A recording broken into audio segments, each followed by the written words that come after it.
హే అందరికీ, ఈ రోజు మనం ఒక విషయం గురించి మాట్లాడదాం. ఇది ప్రపంచవ్యాప్తంగా ఇప్పుడు పెద్ద చర్చ అవుతోంది. మీరు హెచ్ఎంపీవీ గురించి విన్నారా? లేదు. అయితే మీరు ఇప్పుడు తెలుసుకోబోతున్నారు. ఈ శ్వాసకోశ వైరస్ ఇటీవల వార్తల్లో ఉంది. మొదట చైనాలో గుర్తించబడింది. అక్కడ కేసులు పెరిగిపోతున్నాయి. అలాగే ఇప్పుడు భారతదేశంలో కూడా విస్తరిస్తోంది. ఇప్పటికే నాగపూర్, బంగళూరు, తమిళనాడు మరియు అహ్మదాబాద్లో నిర్ధారిత కేసులు ఉన్నాయి. అంతేకాదు, యుఎస్లో కూడా ఈ వైరస్ కనిపిస్తోంది. అయితే ఇది నిజంగా ఎంత గంభీరంగా ఉంది? మరియు మనం దానిపై ఎందుకు శ్రద్ధ వహించాలి? ఈ వైరస్ మరియు దాని ప్రభావం గురించి మీరు తెలుసుకోవాల్సిన అన్ని విషయాలను తెలుసుకోవడానికి మనతో ఉండండి. సరే, మనం మొదట ఈ ప్రశ్నతో మొదలు పెడదాం. హెచ్ఎంపీవీ అంటే ఏమిటి?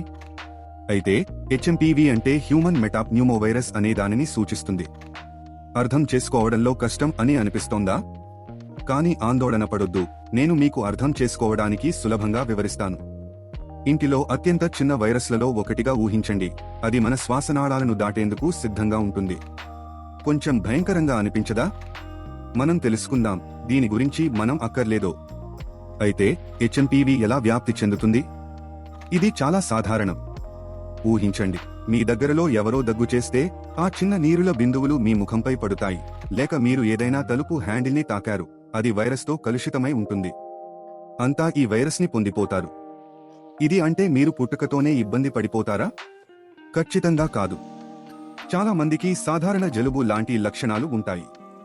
కానీ ఇక్కడ ముఖ్యమైన విషయం, మరే వారిలో, ముఖ్యంగా చిన్న పిల్లలు, వృద్ధులు మరియు బలహీనమైన రోగనిరోధక శక్తిని కలిగిన వారు ఎక్కువగా ఇబ్బంది పడతారు.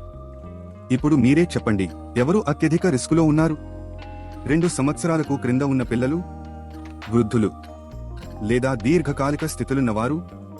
జవాబులు మీకు ఆశ్చర్యపరిచేలా ఉంటాయనుకుంటున్నాను. పిల్లలకు, ముఖ్యంగా శిశువులకు హెచ్ఎంపీవీ బ్రాంచియోలైటిస్ లేదా న్యూమోనియా ఏర్పడవచ్చు. అలాగే వృద్ధుల్లో తీవ్రమైన న్యూమోనియా లేదా ఆక్యూట్ రెస్పిరేటరీ డిస్ట్రెస్ సిండ్రోమ్ (ARDS) వంటి సంక్లిష్టతలు కనిపించడం అరుదు కాదు. ఈ పరిస్థితులు ఆసుపత్రిలో చేరేందుకు మరియు కొన్ని సందర్భాల్లో వెంటిలేటర్ అవసరం కావచ్చు. ఇప్పుడు మీరు అనుకుంటున్నట్టుగా ఈ వైరస్ నిజంగా ఎంత ప్రమాదకరం అని ఈ క్రింది విషయం వింటే మీరు క్లియర్ అవుతారు. చాలా మంది ఆరోగ్యకరమైన పిల్లలు మరియు పెద్దవాళ్లు సాధారణ లక్షణాలను మాత్రమే అనుభవిస్తారు. కానీ కొన్ని కేసులు, ప్రత్యేకంగా ఎక్కువ ప్రమాదం ఉన్నవారు, గంభీరంగా మారవచ్చు. ఊహించండి, మీకు శ్వాస తీసుకోవడంలో ఇబ్బంది, ఛాతీ నొప్పి లేదా ఆక్సిజన్ థెరపీ అవసరం అని. కానీ మీరు ఆందోళన చెందనవసరం లేదు. ఎక్కువ మంది మందులు లేకపోయినా కనీస సాయంతో సరిగా కోలుకుంటారు. ముఖ్యమైన విషయం ఏమిటంటే హెచ్ఎంపీవీ చాలా ప్రమాదకరంగా మారవచ్చు, కానీ ఎక్కువ మంది ప్రస్తుత కాలంలో మరింత కాలముపై నయం అవుతారు. కాబట్టి ఈ ప్రశ్న ఇప్పుడు మీకు వస్తుంది, హెచ్ఎంపీవీ నుండి మనం ఎలా రక్షించుకోవచ్చు?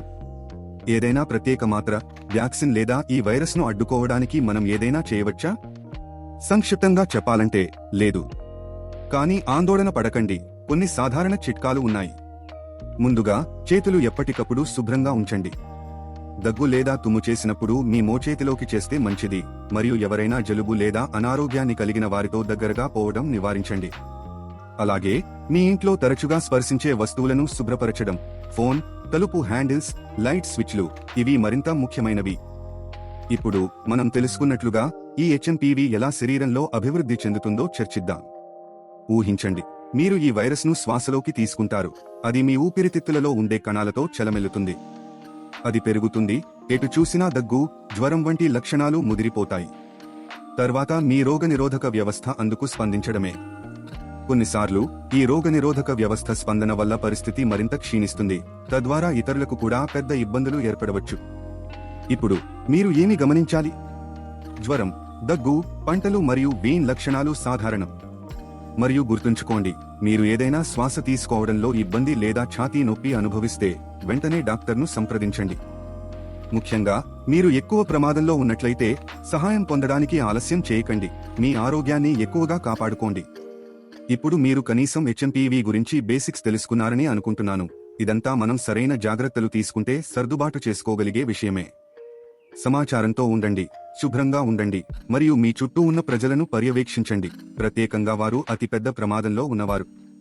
హెచ్ఎంపీవీ లేదా ఇతర వైరస్ల గురించి మరింత ప్రశ్నలు ఉంటే కామెంట్స్లో వాటిని పోస్ట్ చేయండి. మరింత ఆరోగ్య సంబంధిత చిట్కాలు కోసం లైక్ చేయండి మరియు సబ్స్క్రైబ్ చేయండి. తదుపరి కలుద్దాం. ఆరోగ్యంగా ఉండండి మరియు సురక్షితంగా ఉండండి.